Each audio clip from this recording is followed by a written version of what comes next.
Back to news. CM చంద్రబాబుకు చిప్పోయిందన్నారు YCP నేత బొత్స. జ్ఞానం కోల్పోయారని తెలిపారు. ఇలాంటి పనులు చేయడం తప్పని వ్యాఖ్యానించారు. దాడులను అరికట్టడమే అసలైన నాయకత్వం అంటున్నారు బొత్స.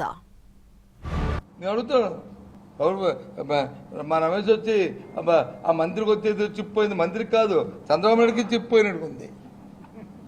అసలు ఇలాంటి కార్యక్రమాలు చూస్తుంటే జ్ఞానం కోల్పోయినట్టుకున్నారు. చాలా తప్పు ఇది. ఇలాంటి కార్యక్రమాలు చాలా తప్పు.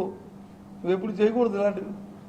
వెంటనే దాన్ని అరికెట్టినప్పుడే అది పడుతాం అంటే నాయకత్వం. అంటే నేను క్షమించను, కేసు పెట్టండి అని చెప్పి మా బెయిల్బుల్ సెక్షన్ పెడతావా? 304 సెక్షన్ ఏమైంది? పెట్రోల్ పంప్ ఇస్తే దేనికి ఇస్తారు?